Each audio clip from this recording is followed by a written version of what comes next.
అన్నా క్యాంటీన్ నిర్మాణంలో భాగంగా శిలాఫలకం తొలగింపు. నిర్మాణం పూర్తవగానే తిరిగి ఏర్పాటు చేస్తాం. టీడీపీ నేత కొల్లారెడ్డి సుధాకర్ రెడ్డి కోవూరు తాలూకా ఆఫీస్ ప్రాంగణంలో ఏర్పాటు చేసిన టీడీపీ శిలాఫలకం తొలగింపుపై స్థానిక ఎమ్మెల్యే వేమిరెడ్డి ప్రసాద్ రెడ్డి స్పందించారు. స్థానిక టీడీపీ మండల అధ్యక్షుడు కొల్లారెడ్డి సుధాకర్ రెడ్డి ఆమె సూచనల మేరకు శిలాఫలక తొలగింపును పరిశీలించారు. ఈ సందర్భంగా ఆయన మాట్లాడుతూ 2019లో 35 లక్షల రూపాయల నిధులతో అభివృద్ధి పనులకు అప్పటి ఎమ్మెల్యే పోలంరెడ్డి శ్రీనివాసులరెడ్డి శిలాఫలకం ఏర్పాటు చేయడం జరిగిందన్నారు.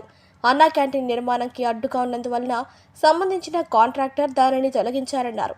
నిర్మాణం పూర్తవగానే అదే ప్లేస్లో ఏర్పాటు చేయడం జరుగుతుందన్నారు.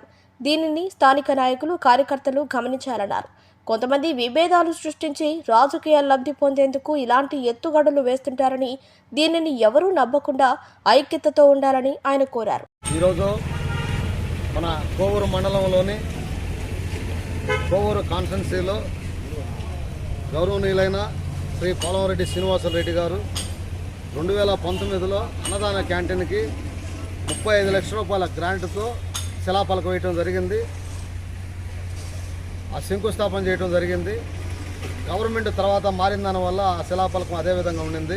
కొంతమంది గుర్తు తెలియని వ్యక్తులు పగలగొట్టారని చెప్పేసి వివిధ రకాల మీడియాలో, పత్రికల్లో, ఛానల్స్లో రావడం జరిగింది. దాన్ని స్పందిస్తూ ఉదయాన్నే మన బాలరవి గారు, ముసల సుధాకర్ గారు, నేను ముగ్గురం వచ్చే స్పాట్లోకి సందర్శించగా ఆ కాంట్రాక్టరు ఆ ప్రహరీ గోడకి ఇబ్బంది వల్ల తీసిపెట్టడం జరిగింది.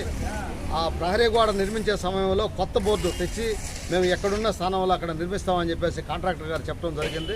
అందువల్ల టీడీపీ శ్రేణులు, కార్యకర్తలు ప్రతి ఒక్కరూ కూడా దీన్ని వేరే విధంగా కోణంలో చూడకుండా ఇది మళ్ళీ ఆ పెద్ద ఆయన పేరుతున్న శిలాఫలకం అక్కడ నిర్మించేదానికి మాకు ఎలాంటి అభ్యంతరం లేదు.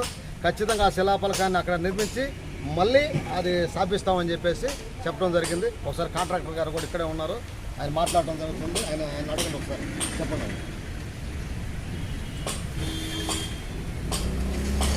ప్రహరీ గోడకి కొంచెం అడ్డమైన దానివల్ల తీసి పక్కన పెట్టడం జరిగింది. ప్రహరీ గోడ పూర్తయిన తర్వాత మళ్ళీ శిలా ప్రకారం యథాస్థానంలో దాన్ని నిర్మిస్తామని చెప్పి హామీ